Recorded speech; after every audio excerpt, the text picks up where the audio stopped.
Negotiation is about power and strategy, not just getting a good deal. In this video, I'll break down the 14 tactics top deal makers use to win any negotiation. Always know your BATNA. Your BATNA is your backup plan. Knowing it gives you confidence and ensures you won't accept a deal that's worse than your alternative. Let's say you're negotiating the rent for an apartment listed at $2,000 per month, but you've already visited another apartment that's available for $1,800 per month. You're not in a rush and can comfortably walk away from the negotiation if the price isn't right. When the landlord offers you a $1,900 per month deal, you confidently counter with a $1,750 per month, knowing that if they don't agree, you have a solid alternative. Knowing your BATNA gives you leverage because you're not desperate to make the deal work. This puts pressure on the other party to offer you a deal that's better than your alternative. Without a strong BATNA, you might be tempted to accept a deal that doesn't meet your needs. Make the first offer when possible. Making the first offer allows you to set the reference point, influencing how the other party perceives the value of the deal. Picture this. You're selling a used car and you start the negotiation by quoting $12,500. The potential buyer's initial reaction is to base their offer off your price. Even if they counter with $11,000, you're still within the range you initially wanted, and any further negotiations are anchored around your starting price. Making the first offer anchors the negotiation around your terms, which often leads the other party to frame their response around your number, even if they try to negotiate. It gives you the advantage by shifting the negotiation range in your favor. Use silence to your advantage.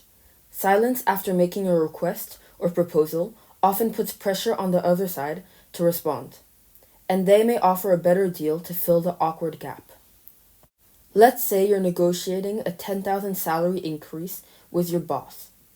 After presenting your case, you pause and remain silent. The silence creates tension, making your boss feel compelled to fill the void. After a long pause, your boss responds by offering $8,500, and you counter with $9,500, successfully increasing your salary. Silence can be uncomfortable, and people instinctively want to fill the void. This often leads them to make concessions or improve their offers in an attempt to break the tension, allowing you to secure a better deal. Never accept the first offer. The first offer is often not the best you can get. By not accepting it, you signal that you're looking for more favorable terms, encouraging better offers. A new job offers you $55,000, but you do some research and know the industry standard for your position is closer to $65,000. Instead of accepting the first offer, you counter with $70,000, which allows room for negotiation, ultimately settling at $65,000. The first offer is usually just a starting point. By not accepting it right away, you let the other party know you're serious about getting a better deal. This often leads them to adjust their offer to align with your expectations. Manage expectations early. Set expectations from the beginning so that both parties are on the same page about the terms and processes. Clear expectations lead to fewer surprises and frustrations later. Let's say you agree to a $20,000 project with a client, but you clarify that the timeline for delivery will be 8 weeks. Before the project begins, you communicate that if any additional work is requested, the cost and timeline will change. This way, both you and the client know what to expect, and it prevents misunderstandings down the road. Clear expectations minimize confusion and help both sides stay aligned. When everyone knows what to expect, they are less likely to feel disappointed or frustrated, which makes them more open to negotiation. Find hidden interest. Often the other party has unspoken interests or needs that you can uncover by asking the right questions. This lets you create a more mutual beneficial deal. A supplier quotes you $50 a unit, but when you ask, what's most important to you when working with clients, They reveal they need long-term contracts to stabilize their operations. You agree to a 3-year contract at $45 per unit, giving the supplier the stability they need while saving you money.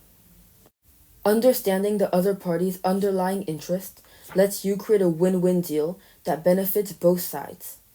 People are more likely to agree to terms that satisfy their primary needs, and finding these allows you to negotiate better deals. Use deadlines to your advantage. Deadlines can create a sense of urgency that encourages the other party to act more quickly, potentially making them more flexible with their terms. Imagine this. You're negotiating with a vendor and they offer you $4,000 for a product. You respond, I can only make a decision by Friday since I have another option for $3,800 and I need to confirm the purchase soon. This deadline pressures the vendor to offer a better deal, and they come back with $3,700 to secure your business. Deadlines introduce urgency, which can cause the other party to speed up the decision-making process and potentially offer a better deal to avoid losing the opportunity. Use the flinch reaction.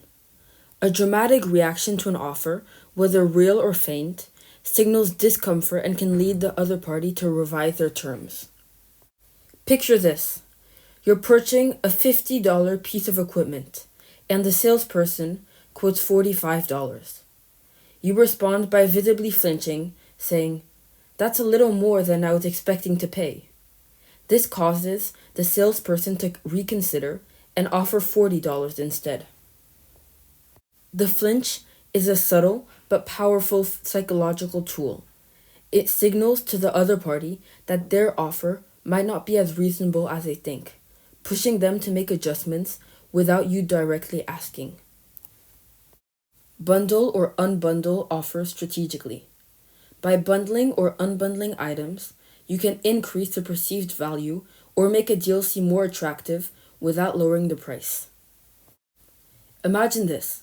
You offer a $3,500 package for logo design, website design, and branding for a client.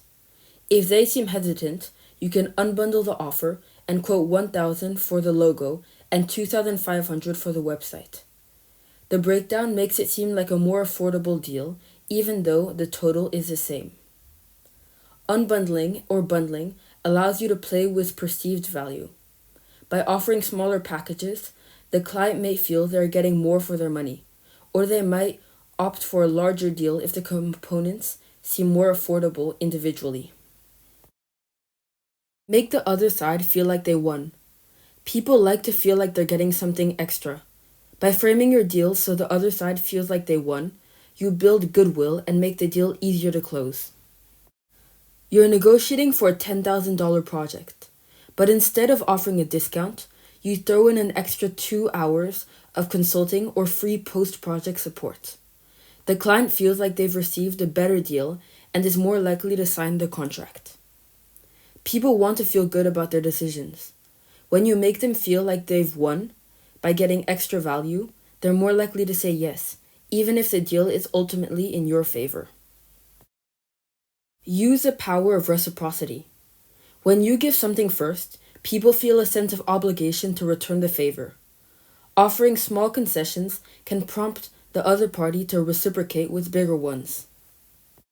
During a negotiation for a $50,000 contract, you offer to waive some of the early payment terms. The client, feeling obliged, agrees to increase the contract value or pay a larger upfront deposit. Reciprocity taps into a basic human instinct. When someone gives you something, you feel compelled to return the favor. By offering something upfront, you create an opportunity for the other party to reciprocate with concessions. Stay calm under pressure. Remaining calm during intense moments allows you to maintain control over the situation and think through your options clearly. In a high-stakes negotiation, your counterpart suddenly raises their offer by 10%. Instead of reacting impulsively, you stay calm, evaluate the situation, and respond with a counteroffer that's more favorable to your side. Staying calm helps you think clearly and strategically, while the other party may become rattled and make rash decisions.